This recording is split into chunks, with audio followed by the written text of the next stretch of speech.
विज्ञान में हम लोग 10वां चैप्टर चालू किए थे, उसी को मैं कंटिन्यू करूंगा। बेटा आप लोगों का बोर्ड एग्जाम होगा, आप लोग फीस जमा किए हो तो तय है एग्जाम होगा किसी भी स्थिति में, तो आप लोगों को ठीक से पढ़ाई करने हैं और हम लोगों की कोशिश रहेगी कि जनवरी तक सभी कोर्स आप लोगों के कंप्लीट हो जाएंगे। पढ़ाई में आप लोग तेजी लाइए, किसी भी स्थिति में आप लोगों को पढ़ने ही होंगे, ठीक है। तो मैं पिछले क्लास में बताया था परावर्तन क्या है, परावर्तन का प्रकार बताया था, नियमित परावर्तन, अनियमित परावर्तन, और शायद मैं बताया था दर्पण को यदि थीटा कोण से घुमा दे तो परावर्तित किरण 2 थीटा कोण से घूम जाता है, ये मैं प्रूव किया था। आज मैं काफी छोटे छोटे और अच्छे क्वेश्चंस को लूंगा। परावर्तन क्या है मैं बता दिया था, अब मैं परावर्तन के नियम को फिर बता रहा हूं। हालांकि मैं बता दिया था, तो आप लोग प्रश्न बनाइए, परावर्तन के नियम को लिखिए, परावर्तन के नियम को लिखिए। तो परावर्तन के 2 नियम थे, पहला क्या था, आपतित किरण और आपतन कोण। बेटा आपतन कोण और परावर्तन कोण बराबर होते हैं, बराबर होते हैं। दूसरा था आपतित किरण, आपतित किरण परावर्तित किरण और आपतन बिंदु पर, आपतन बिंदु पर अभिलंब तीनों एक ही तल में होते हैं, एक ही तल में होते हैं, मतलब एक ही जगह होंगे। तो ये आप लोगों के 2 नियम थे। चाहो तो इन दोनों नियम के साथ सिंपल सा आप चित्र भी बना सकते हो। बेटा मैं वो चित्र भी बना देता हूं, क्या है मुश्किल चित्र। ये दर्पण बना दिए, ये हो गया, ये अभिलंब बना दिए, इसको अभिलंब बोलते हैं, लंबवत है तो ये आपतित, ये किरण आ रही है तो आपतित किरण कर दीजिए, आपतित किरण, ठीक है। और ये जो जा रही है एक जैसे कोण करना, इसको परावर्तित किरण कर दीजिए, परावर्तित किरण, और ये हुआ थीटा और ये थीटा। अभिलंब और आपतित किरण के बीच को आपतन कोण कहेंगे और अभिलंब और परावर्तित किरण के बीच को परावर्तन कोण कहेंगे। तो आपतित, आपतन कोण और परावर्तन कोण क्या होते हैं, बराबर होते हैं। आपतित किरण, परावर्तित किरण, अभिलंब तीनों एक ही तल में होते हैं। ये आपका दर्पण है। मान लो परावर्तन की घटना दर्पण में बहुत आसानी से होती है। तो ये परावर्तन के नियम कर दिए बहुत आसानी से, ठीक है। अब हम प्रश्न बनाएंगे, अपवर्तन क्या है। मैं दोनों एक साथ लूंगा बेटा।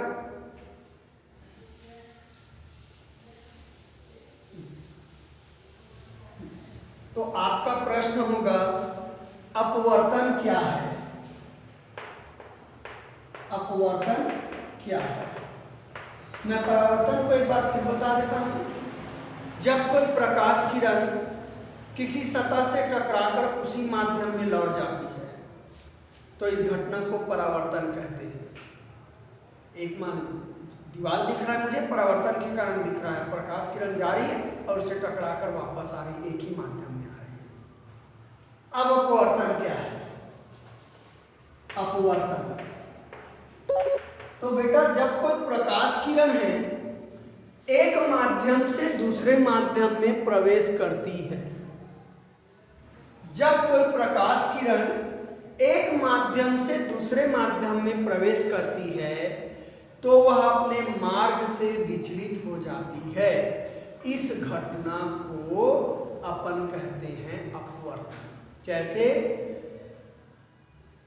आप पानी की वस्तु दिखती है आपको, तो वायु से आप देखते हो ऊपर से पानी को, तो वायु एक माध्यम हो गया, पानी दूसरा माध्यम हो गया। पानी के अंदर की वस्तु को देख रहे हैं तो आप अपवर्तन के कारण देख रहे हैं, क्योंकि प्रकाश किरण वायु से कहाँ जा रही है, पानी।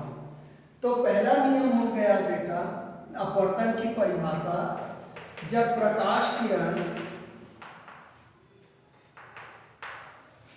एक समांगी माध्यम से दूसरे माध्यम में प्रवेश करती है तो वह अपने मार्ग से विचलित हो जाती है।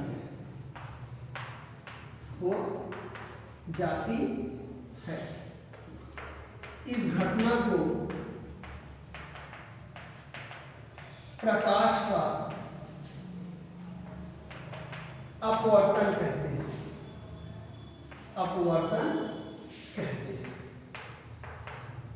एक माध्यम से दूसरे माध्यम में जाती है तो अपने मार्ग से विचलित हो जाती है। इस घटना को अपन प्रकाश का क्या कहते हैं, अपवर्तन कहते हैं।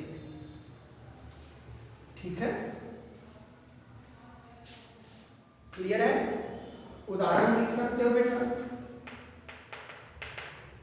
प्रकाश का वायु से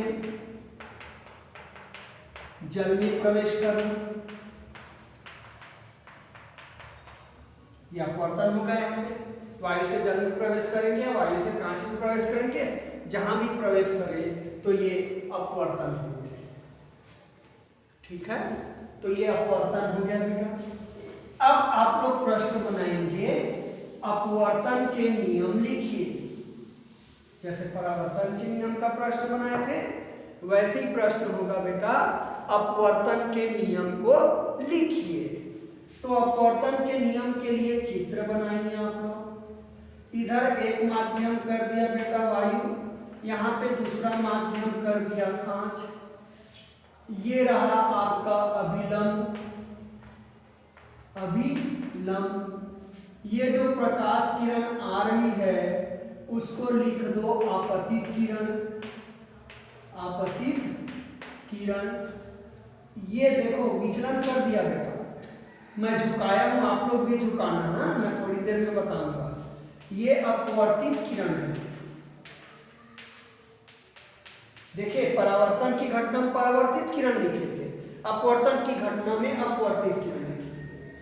ये बेटा आपतन कोण होगा I और ये होगा अपवर्तन कोण R। चाहो तो लिख सकते हो I आपतन कोण, R अपवर्तन कोण। परिभाषा भी दिया जा सकता है बेटा, अपवर्तन की घटना में विलंब और आपतित किरण के बीच के कोण को आपतन कोण, और अभिलंब और अपवर्तित किरण के बीच के कोण को अपवर्तन कोण कहते हैं। यदि पूछ दिया गलती से तो पूछना तो नहीं चाहिए। ठीक है, तो अपवर्तन के नियम बताने से पहले हम चित्र बना लिए साफ तौर पे। आप लोग इस चित्र को बना लेंगे। एक चीज ध्यान रखना बेटा, जब प्रकाश किरण विरल माध्यम से सघन माध्यम में जाती है तो अभिलंब की ओर झुकती है। झुका दी मैंने, अभिलंब है ना, अभिलंब की ओर झुका दिया। लेकिन प्रकाश किरण सघन मतलब कांच से मान लो वायु में जाता विरल है तो वो अभिलंब से दूर हट जाएगी। मैं आगे और बताऊंगा। हाँ, फिलहाल ये चित्र पे है इसलिए कर दिया। तो नियम लिखे बेटा पहला, ये चित्र बना लिए, मिटा देंगे। तो पहला नियम होगा बेटा, आपतन कोण की ज्या।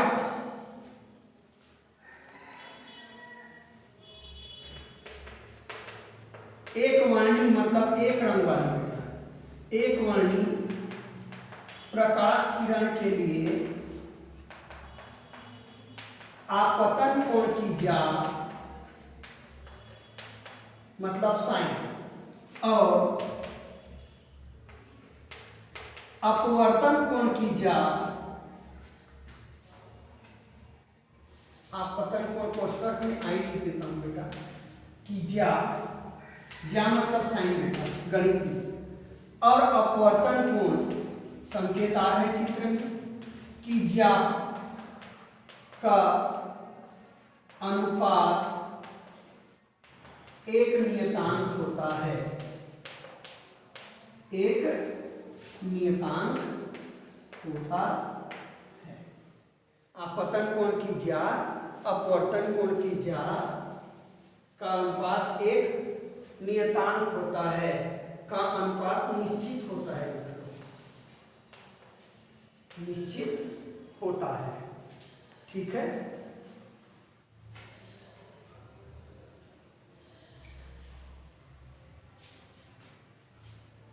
हो गया बेटा। तो ये म्यू बराबर हो गया sine i upon sine r. Mu एक नियतांक हो गया बेटा। म्यू बोलते हैं इसको ना, एन जैसा है बेटा लेकिन थोड़ा सा ऐसा मुड़ा रहता है, म्यू ऐसे पढ़ते हैं म्यू। ठीक है, तो ये प्रथम नियम हो गया बेटा, सिंपल सी बात है। द्वितीय नियम,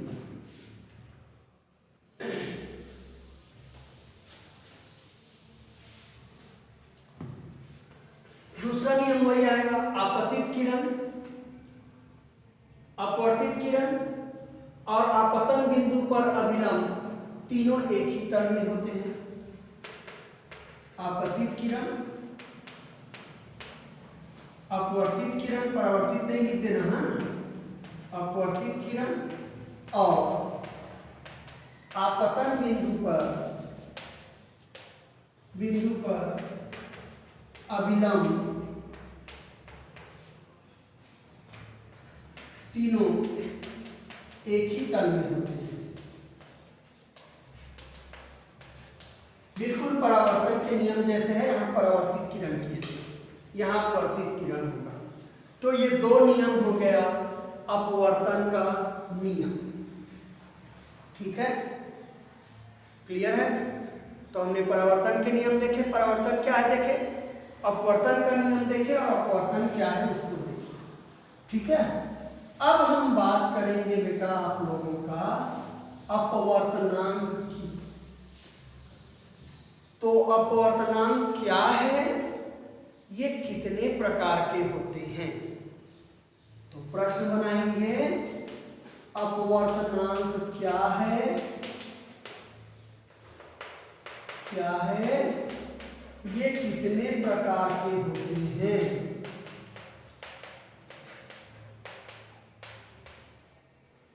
देखिए अपवर्तनांक शब्द अपवर्तन से आया है बेटा। हाँ, अपवर्तन का अंक ऐसा है कि ये अपवर्तन की घटना में होते हैं, तो वहीं से लेंगे।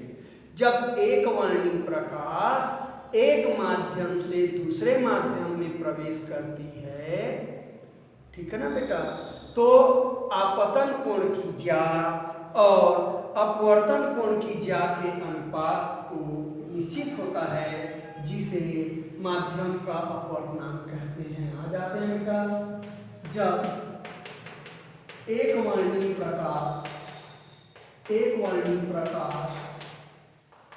एक माध्यम से दूसरे माध्यम में प्रवेश करती है,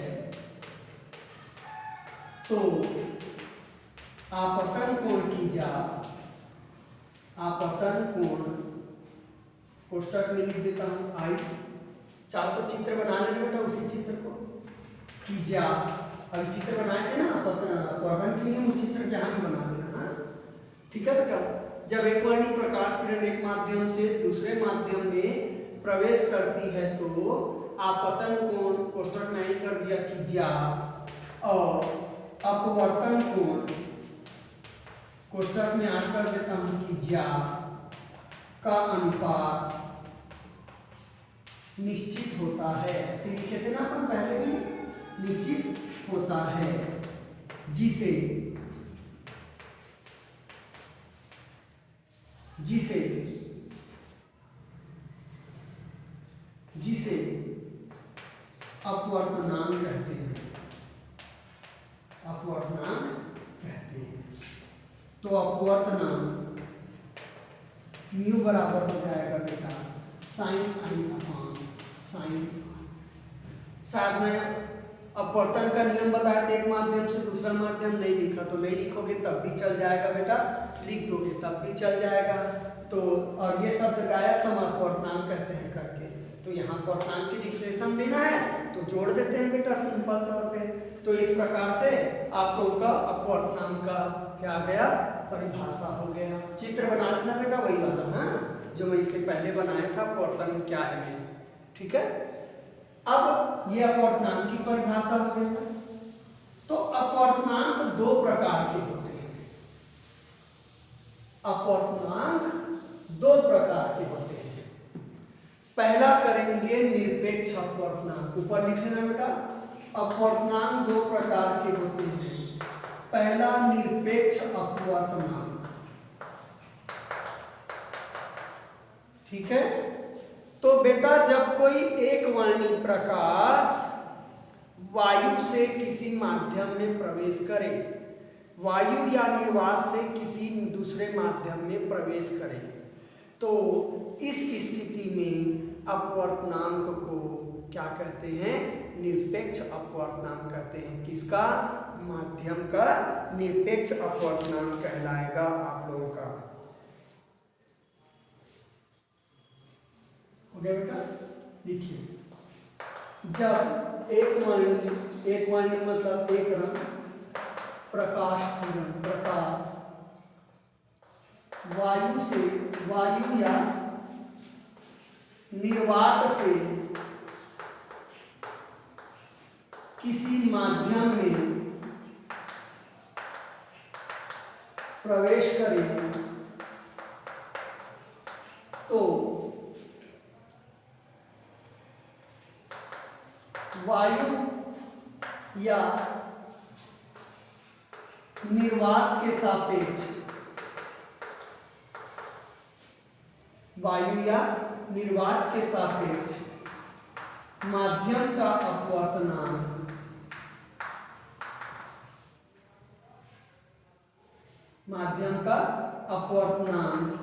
निरपेक्ष अपवर्तनांक कहलाता है।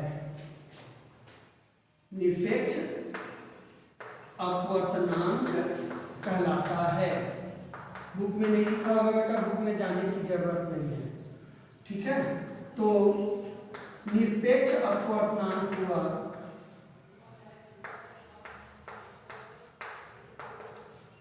बराबर वायु या निर्वात में प्रकाश की चाल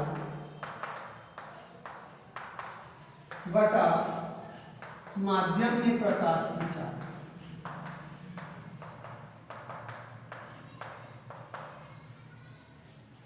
ये निरपेक्ष अपवर्तनांक हो गया। याद रखना बेटा, कहीं लिख लिए रहना, वायु में प्रकाश की चाल होती है 3 × 10⁸ मीटर प्रति सेकेंड। चलो मैं इसके बाद लिखा, ऐसा सवाल भी आया भी था आप लोगों के असाइनमेंट में, बनाए भी हैं आप लोग, कोई बड़ी चीज नहीं है, ठीक है आप लोगों का। तो ये निरपेक्ष अपवर्तनांक हो गया बेटा, ठीक है। तो याद रखना निरपेक्ष अपवर्तनांक में एक माध्यम वायु रहता है, दूसरा माध्यम कांच, जल, कुछ भी हो सकता है वायु। अब मान लो बेटा वायु का अपवर्तनांक निकालूंगा, किसका अपवर्तनांक निकालूंगा, वायु का। तो इधर वायु या निर्वात में प्रकाश की चाल रहेगा, वायु में प्रकाश की चाल, नीचे भी वायु में प्रकाश की चाल रहेगा और दोनों कट जाएगा। तो वायु का अपवर्तनांक कितना आया, 1। केवल अपवर्तनांक बोलते हैं, निरपेक्ष होता है, ठीक है। अब मान लीजिए कि मैं कांच का अपवर्तनांक निकालना चाहूंगा, तो सूत्र क्या बनेगा, वायु में प्रकाश की चाल और कांच में प्रकाश की चाल। वायु में प्रकाश की चाल होता है बेटा 3 × 10⁸ मीटर प्रति सेकेंड मात्रक है। कांच में प्रकाश की चाल होता है 2 × 10⁸ मीटर प्रति सेकेंड। 10⁸ कट जाएगा, ऊपर 3 बचेगा, नीचे 2 बचेगा, कट के 1.5 आएगा, तो कांच का अपवर्तनांक 1.5 होता है। क्लियर है आप लोगों का, ठीक है। वैसे ही अपन यहाँ जल का अपवर्तनांक निकालना रहा, तो वायु में प्रकाश की चाल आएगा बटा जल में प्रकाश की चाल। वायु में प्रकाश की चाल मैं बोल दिया 3 × 10⁸ मीटर प्रति सेकेंड। जल में प्रकाश की चाल होता है 2.25 गुना 10⁸ मीटर प्रति सेकेंड। 10⁸ कट गया, अब 3/2.25 को दशमलव घटाएंगे तो आपका आएगा 1.33। तो कहीं लिख लेना, कांच का अपवर्तनांक 1.5, वायु का अपवर्तनांक 1 और जल का अपवर्तनांक होता है 1.33। ठीक है, मैं लिखा भी दूंगा बेटा, याद करने के लिए। तो मैं आगे चलूं, ये निरपेक्ष अपवर्तनांक इतने लिख रहे हैं जितना मैं बोल रहा हूं, हाँ, बाकी आपके समझने के लिए बताया है। ठीक है, अब हम आएंगे बेटा दूसरा सापेक्ष अपवर्तनांक। दूसरा होता है सापेक्ष अपवर्तनांक। क्या होगा सापेक्ष अपवर्तनांक बेटा?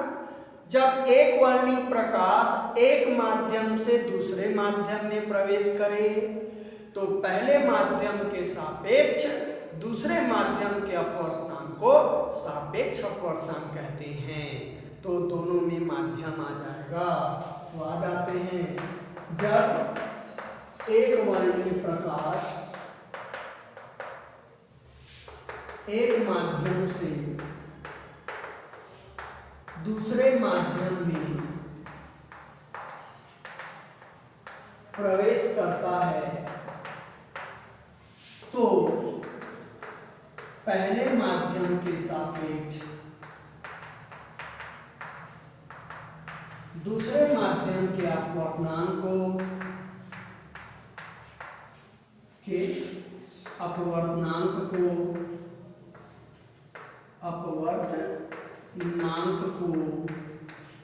सापेक्ष अपवर्तनांक कहते हैं। तो आ जाइए बेटा, सापेक्ष अपवर्तनांक बराबर हुआ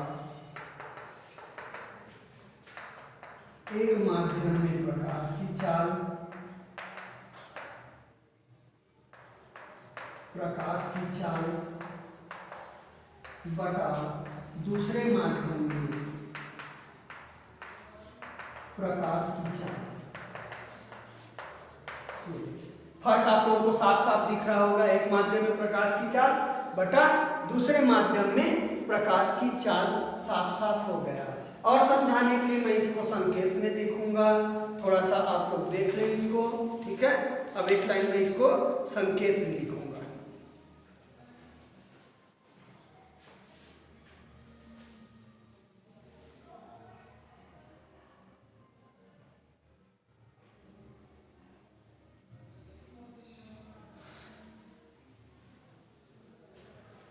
यहां संकेत 1 म्यू 2 कर देता हूं बेटा, कोष्टक में संकेत लिख लेना रे। और वहां निरपेक्ष अपवर्तनांक में कोष्टक में संकेत केवल म्यू बस लिख लेना, म्यू बस लिख लेना पहले वाले में। हाँ, संकेत को अपवर्तनांक के बगल में म्यू लिख लेना और यहाँ सापेक्ष अपवर्तनांक के बगल में 1 म्यू 2 लिख लेना बेटा, एक माध्यम से सापेक्ष दूसरे माध्यम में। मैं भूल गया, संकेत कर लेना कोष्टक। ठीक है, अब आप लोगों का प्रश्न बनेगा निरपेक्ष अपवर्तनांक और सापेक्ष अपवर्तनांक में अंतर लिखिए। निरपेक्ष अपवर्तनांक और सापेक्ष अपवर्तनांक में अंतर लिखिए। तो 3 अंतर आएगा बेटा। पहला अंतर परिभाषा लिख लेना जो भी है, दूसरा अंतर सूत्र, और तीसरा अंतर लिखना इसे म्यू से प्रदर्शित करते हैं, किसको? निरपेक्ष को। और सापेक्ष में लिखना इसे 1 म्यू 2 से प्रदर्शित करते हैं। 1 म्यू 2 से प्रदर्शित करते हैं, उसको किससे? म्यू से। 3 अंतर बस आप लोगों को लिखना है। पहला अंतर परिभाषा, दूसरा अंतर सूत्र, तीसरा अंतर निरपेक्ष अपवर्तनांक को म्यू से प्रदर्शित करते हैं और सापेक्ष अपवर्तनांक को 1 म्यू से प्रदर्शित करते हैं। ठीक है, अब हमको कुछ सवाल बनाना है बेटा इसमें।